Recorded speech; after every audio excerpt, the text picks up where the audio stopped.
A busy month of August means that you might have missed these games and updates, with quite the variety here, including some bigger non-indie titles that I just wanted to give a shout out to, so let's begin with Counterclocking, a third-person action title set in a cyberpunk world, where you slice through cyborgs, mutants and robots in real time, with flashy air combos being inspired by games like Bayonetta and Devil May Cry, and perhaps a little bit of Vanquish as well, releasing a major update in August which tweaked a whole bunch of stuff and might be worth a look. The developer of Potato Copt reached out and is too weird not to share, being an action game where you play as said character, armed with a peeler, and must use it to attack other potato-themed enemies, simply being cute and very strange. This video is brought to you by Stuck Together, a cooperative rage game where you and a friend jointly control two toys stuck together, working as one to escape the attic and their sadistic owner by navigating treacherous environments. This is a physics-based title, so you need to grab and swing in order to jump from handhold to handhold, fighting against gravity itself, where one slip could mean losing minutes if not hours of progress. There is a dose of 90s nostalgia as well, with the retro toys and chunky furniture that make up the items in the attic, where your owner is also known as the Hentagonist, a moving hand that will try and swat you down and interfere with your escape. Communicate and work together with your partner if you want to be successful, and try again when you fall, where the developer just released a demo on Steam, so go check it out. Wishlist the game and look forward to the release in Q4 2025. We did also get a new trailer for Bendy Lone Wolf, a tense top-down survival horror roguelite spin-off of the insanely popular first-person horror game where you play as Boris the Lone Wolf and fight to stay alive in the endlessly shifting corridors of the world's most evil animation studio as monsters and traps emerge from every dark corner. You have to scavenge supplies, craft makeshift weapons, and deploy clever traps to push back grotesque cartoon horrors known as dark puddles while evading the relentless ink demon, giving you early warning of its impending arrival due to the beating of its ink heart, which signals danger. The Bendy series is an enigma to me, being popular in a similar way to, I suppose, titles like Five Nights at Freddy's, but where this spin-off does not seem to be as popular as the core game, so the audience doesn't really carry over, which is interesting to note. Cheese Rolling is a chaotic physics-based multiplayer game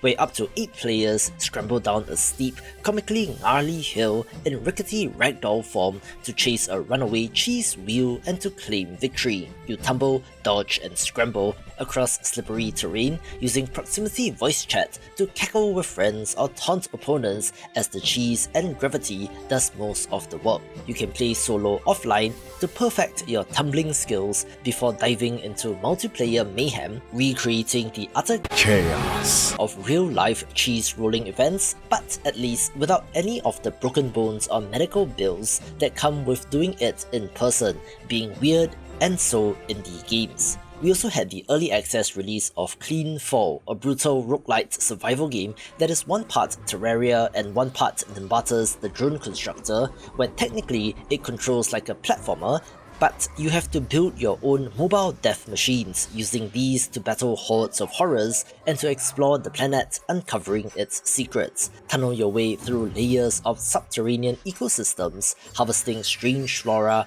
and crafting alchemic gun turrets, adding them onto your vehicle and combining them to get drone factories, mortars and more. This is a roguelite, so when you inevitably die, the procedurally generated world resets, adding replayability, but does also slowly unravel more about the story and narrative, being an atypical roguelite that is not like the others and might be worth a look. A trippy, hypnotic arcade title is Deep Snake, where you control a non-Euclidean snake in the void, endlessly chasing apples to grow and to go deeper into the ever-shifting geometry of the world. Like classic snake, apples extend your length, but you have to avoid the assortment of hazards and obstacles while going into and out of the level itself. The deeper you go, the stranger the world becomes, all as you chase the high score and leaderboards, and is classic in that sense. The void itself becomes both playground and adversary as you uncover more about its intricacies, looking awesome and cleverly made, with the best part being that this is free, so why not give it a go. We did also get the 1.0 release of Driftwood, a chill, downhill longboarding game where you take control of an aerodynamic sloth, speeding through winding roads, drifting through turns, and feeling the flow rather than chasing story or quests. At its core, you're enjoying the ride, leaning into curves, avoiding cars and obstacles, and performing smooth drifting tricks while maintaining momentum and speed as you zip through the level. The beautiful art style lends itself to the chill vibes, being a flow state kind of game as you zone out and get into the rhythm of things. There's a score meter that goes up whenever you pull off tricks, but for the most part, it is a very chill kind of experience, with cosmetic customization options for your sloth, as well as changing up the wheels on the longboard to change how it controls, being a level-based title, so no open world shenanigans, but it's perfect to zone out to. Our first bigger title is Eden's Zero, a sprawling 3D action RPG based on the manga and anime of the same name, and is developed by Konami, but they gave me a key, so I have to cover it in some form. I'm not familiar with the source material, but it does come to us from the creator of Fairy Tail, which I did read back in the day, having similar kinds of character designs, but this time in a space fantasy setting. Our heroes are on a multi-planetary adventure in pursuit of the cosmic entity known as Mother, using gravity-altering ether gear to battle enemies in real time. With combo-focused combat, there is an overboost mechanic which temporarily amplifies your power, along with special skills to use to devastate entire screens of enemies, mixing melee, range, and magic by switching between the different characters, looking pretty good and will be for fans of the series. An adorable, cozy mining management sim is Gemporium, a cute mining sim, where the subtitle tells you exactly what it is, in which you inherit your grandmother's gem shop, an enormous debt, and must dig, refine, and sell gemstones to pay the loan off. Choose tools carefully to avoid cracking precious gems and carefully manage the limited number of hours in the day to achieve your goals. You mine to uncover raw gemstones, then polish them at your workbench to increase their value before serving quirky customers with their own specific tastes, aiming to maximize value as you slowly chip away at the loan while still retaining some amount for upgrades so that you can mine higher quality items. These upgrades include drills, gem forecasting TVs, magnifying glasses, and tools for haggling or spotting twice as many gems per dig, as well as upgrades to your workshop as you deal with the ever-present threat of literal loan sharks. There's a cozy mode that removes the daily timer and lets you play at your own pace, but otherwise does strongly remind me of Reciteer and Items Shop's Tale, but with a cute mole, different theme, and no combat, but still is a well-made title worth a play. GRADIUS is one of those classic must-play series, if just to broaden your horizons and to learn a little bit more about video game history, with GRADIUS Origins being a great entry point, since this is a collection of side-scrolling shooters which bundles 18 versions of 7 arcade titles together, including the first appearance of GRADIUS 3 Amusement Machine Show version on home consoles. I played a couple of shoot-em-ups in arcades as a kid and do have a soft spot for the genre, which is increasingly falling out of favour these days, where you're piloting a ship, blasting at waves of enemies while avoiding their projectiles so that you don't get blown up. Power-ups are an essential part of experiences like this as you collect and progressively upgrade your weapon, and have added in features that you would expect of a classic game collection. For example, there are save states and a rewind feature, as well as invincible mode where you don't take damage, a training mode that lets you set restart points so you can practice at critical parts of the level, as well as a gallery feature including music, artwork, and so much more, so give it a go if you're curious. Some people lost their When Phil Spencer walked out with a Hexen t-shirt at the Xbox showcase in 2023, and 2 years later, we got Heretic plus Hexen, a 2-game collection and remaster of 2 beloved first-person shooters. These were in the same era as Doom, not as popular of course, but well made in their own right, having a dark fantasy theme where you're using crossbows, maces and magic instead of shotguns, but retains that intense action that the genre is known for. At the time, which was 1994 and 1995, these introduced groundbreaking innovations such as an inventory system, vertical aiming and character classes, which has found their way into modern shooters. This was remade in conjunction with Night Dive Studios, who are the masters at this modern remaster thing for old games, and have worked with its software to make 2 all-new episodes for a total of 117 campaign maps and 120 deathmatch maps, along with cross-platform support, mod support, improved performance up to 120 FPS, accessibility options, and even a vault feature with concept art and unused sprites being a labor of love, and it shows. Speaking of first-person shooters, for an indie take on things, we have the 1.0 release of INCISION, a brutal, fast-paced retro-style title set in a nightmarish industrial world where flesh and machine intertwine in grotesque harmony.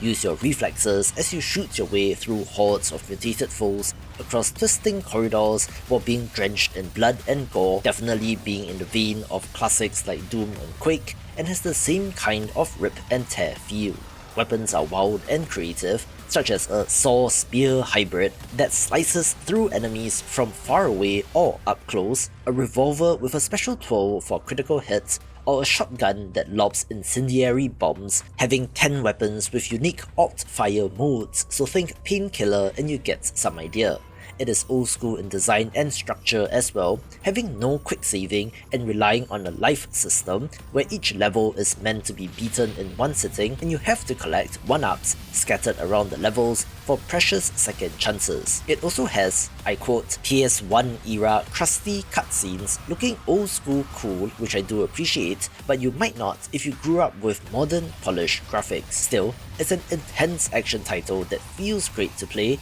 and while it doesn't have an insane amount of content, will be of interest if you love boomer shooters. Alright, this next title, obviously, is not an indie game, so I don't know how many more asterisks I must add, only to see comments down below about how this is not an indie game, but the remake of Metal Gear Solid Delta Snake Eater is pretty good, where it does seem like Konami getting back into games is generally a good thing, although of course, we don't know the intricacies of what is going on internally at that company. The good news is that with the Metal Gear remakes and collections, it does seem to be pointing towards an MGS4 remake, which has not made it off the PS3, but I suppose the success of this release would be encouraging for them to perhaps dare to make a new entry in this series. Another 1.0 release of interest is Plan B Terraform, a planetary simulation game where the focus is on turning a lifeless world into a habitable one through logistics and careful planning. Start off by mining essential resources, then set up a transportation network of truck routes and conveyor systems, then start creating your automated factories to produce the goods that the nearby settlements demand. You can, of course, terraform the planet to make way for your automated production systems, using these to your advantage as you find the most efficient way to connect everything up. Supply chains have to scale if you want your cities to grow, having to match their appetite for more advanced materials and goods as they themselves become more advanced. Over time, the planet itself will begin to change, with greenhouse gases raising temperatures, thawing underground ice to create rivers and lakes, which might in turn cause a forest to grow and flourish. You then have to shift from building factories to managing an entire biosphere, considering elements like the water cycle, vegetation, and even animals, having a very pleasant low-poly art style and is pretty chill. Radix Chronicle is a turn-based tactical RPG set in a classic pixel art fantasy world, drawing inspiration from the SNES and early PlayStation classics in terms of design, but presented vertically for some reason despite there being no mobile version. Battles play out on the grid, but instead of luck, every attack, spell or defense has no RNG, instead relying on a timing-based input known as a ring trowel, where hitting the blue zone ensures success and the red zone triggers a critical strike, but mistime the press and the attack will miss. There are no dialogue trees or options to choose here, instead having your actions shape the story depending on how you fight. This is from a 2-person development team, one of which is streamer and YouTuber Epic Name Bro, so it's cool to see, and if you love tactics titles, perhaps give this a look. Sensei, I Like You So Much is a charming fandom business simulation visual novel, which also released out of early access, putting you in the shoes of a fanfic author determined to turn your passion into influence. The list of features that this game has is kind of insane, so go check out their Steam page for the full list, where you're writing and publishing your fanfiction and turning everything around it into a business, from designing and creating your characters named Blobbles, to attending in-game conventions, interacting with visitors and fans, creating merch and monetizing your work, all so that you can keep doing what you love. The visual novel elements come in the form of interacting with unique characters and other writers, also having the ability to raise your Blobble character in a semi-idle desktop pet kind of manner, and while I'm perhaps not the target audience for this, I have to commend what they have made, showing that there is indeed a game for every kind of interest out there. Alright, there was kind of a big hoo-ha when Ubisoft shamelessly came up with the marketing tagline Prince of Persia Goes Indie when talking about the Rogue Prince of Persia, a roguelite platformer that, yes, is technically from Evil Empire, the people who worked on Dead Cells, but using Ubisoft's IP, definitely being in one of those grey areas. For the record, I don't think it qualifies since the IP alone has value and they could probably leverage upon Ubisoft's marketing department, but if you love roguelites, this is probably worth a look. This game has undergone drastic changes from the start of early access to its current state, where you can see their trials and tribulations described on the Evil Empire YouTube channel, where they decided to go old school and make the Prince purple in the initial launch version as a throwback to classic Prince of Persia, which was baffling to say the least. But that is gone, and the Prince now has a more natural looking skin tone. It is from the Dead Cells people, so you know that the combat and platforming feels good, adding in acrobatic parkour as you sprint on walls, flip, kick and swing your way through trap-laden environments. There are roguelite style choice of randomized upgrades within a run, as well as meta progression systems, taking some lessons from Hades in terms of the narrative, and is a fun game. One more not so indie title is Warhammer 40k Dawn of War Definitive Edition, an enhanced re-release of the classic real-time strategy game, which includes the original game and all its expansions, with upgraded visuals and modernized systems. I loved this game back in the day, and I'm happy to see a great re-release version being made available for a new generation of players, where it is upgraded but still retains much of that old school charm even in terms of visuals, fixing things under the hood like pathfinding, improved camera, mod support and more. This includes 9 unique factions from Space Marines to Eldar, Necrons, Sisters of Battle, Tau, Imperial Guard and more, where one of the awesome things about Warhammer is how different every faction feels in terms of their units and strategies. The campaign is a must-play, and frankly, enough for me, but if you're competitively inclined, multiplayer PvP modes are available as well, with the release of this preceding the announcement of Dawn of War 4, so I'm excited for more 40k RTS. A stunningly beautiful title is Whisker Wanderlust The Wondrous Journey, a cozy hidden object game seen through the eyes of a mischievous kitten as you navigate through a richly painted, highly detailed, whimsical storybook world. It's a hidden object game, so the gameplay literally includes scanning the beautiful levels and searching for items, not the most engaging, but it is pretty as you search for hundreds of cleverly hidden items. There's a secret chapter and a true ending which requires collecting canned food, cat collars and more, along with over 30 charming NPCs to interact with, and it's a great, if more casual kind of experience. We also had the 1.0 release of Gatekeeper, a fast-paced top-down action roguelite that can be described as 3/4 view Risk of Rain, having a similar kind of vibe and theme in which you are chasing down chaos to reclaim the stolen heart of time. it has an intense screen-filling kind of action with enemy projectiles, your own attacks, area of effect attacks, and more visual flair blanketing the entire battlefield as you face off against swarms of enemies. Use character-specific skills and powerful artifacts during a run to shape your build, resulting in overpowered combinations that make you feel so powerful until you are not, but try again in that roguelite fashion. This has 9 playable characters, which is quite a number, along with co-op support with friends, looking pretty sleek and impressive, and is a good one of these. We did also get the release of a difficult game about climbing Chapter 2, a free content drop for the popular Reach game, doubling down on difficulty with a massive second map featuring 9 distinct areas, fresh obstacles, and more unforgiving terrain. You still rely on precise, arm-driven physics to grab, swing, and lunge upwards, but the new environment introduces new hazards and trickier surfaces that punish hesitation and rewards absolute precision. Each attempt demands total focus as you wrestle with the controls to climb upwards, knowing that one slip could undo all your progress. The new map is designed to be larger, harsher, and more ambitious than the original climb,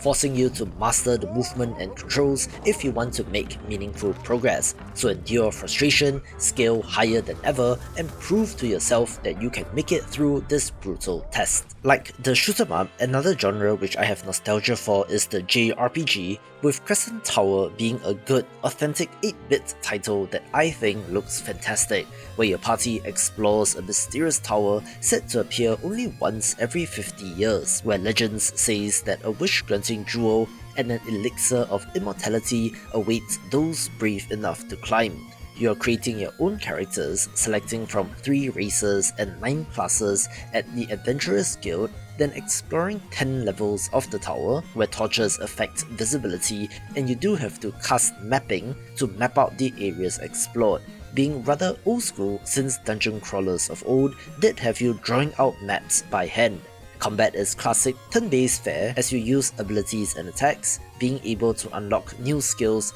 and transfer them over when changing jobs for the character, which is always an interesting mechanic. I do think that the pixel art is gorgeously done, looking kind of Game Boy Color mixed with PC 98, and will be for fans of the genre. Speaking of RPGs, we did also get the release of Which Spring Are the Followers Fall, a free content update to this story-driven RPG that adds new post-game epilogue content with new pets, regions, friend stories, achievements, and more, with this being quite the sleeper hit. So if you love turn-based combat with a dose of life sim, definitely pick this up. Another free update of note is Little Kitty Big City Picture Perfect, adding more content to this cozy open world exploration adventure, now allowing you to customize the appearance of your cat, and more importantly adds in new neighborhoods to explore, 2 new interior environments, new quest objectives to complete, new hats, new emotes, new music, the ability to eat human food,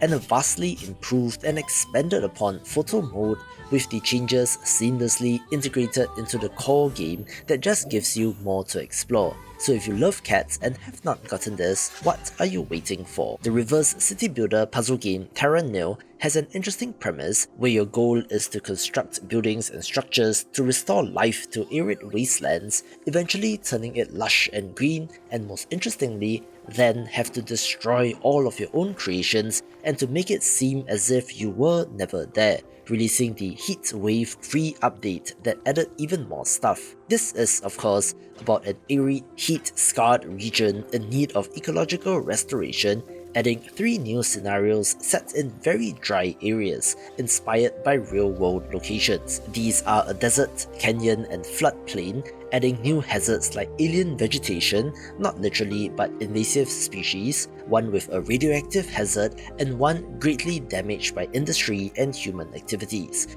It also adds all new animals to the game, such as elephants, lions, giraffes, and rhinos, and adds in a photo mode with scoring, turning it into a mini Pokemon Snap-like experience, with this bringing the total number of climates to 5 in this game, and is such a great title. I swear I didn't pick this update just because of the title, but Nordhold Wings of Chaos is yet another free update of interest, adding more to this roguelite tower defense title. with a new tower that has fusions of its own. The new Reaper tower is rather powerful, being more of a close-ranged option that shreds clustered enemies, with the update also adding in more new fusion synergies, relics, spells, and a fresh season with its own leaderboard, rewards, as well as a cosmetic skin shop with no real-world money microtransactions, and even revamped the UI. Something very interesting is going on here with seasonal content for a non-live service game, so if you're a developer, do pay some attention to this game. One of the standout titles of 2025 continues to get better in Peak the Mesa update, adding a scorching new desert biome that replaces the familiar mountain routes with unpredictable canyons, blistering heat, swirling tornadoes, and sun-scorched terrain filled with prickly hazards. Your goal is still to ascend to the peak, most often in co-op with your crew, using climbing aids like pitons and rope, but the new biome means new hazards as well as new items like parasols, sunscreen, aloe vera, dynamite, and balloons, with a new surprise or two to discover as well. Who said that puzzle platformers are dead? I'm not exactly sure how to pronounce this, but I'm going with ooh, which is fun to say, coming to us from the developer of Head, which is great, where you play as a bomb caterpillar navigating a playful minimalist world, discovering clever ways to use your bombs in order to progress. It's a puzzle Metroidvania with an interconnected world being somewhat similar to Animal Well and wordlessly explains the game to you, meaning that the design is clever and intuitive enough and is something special. Watch this video for more of the best games of the year.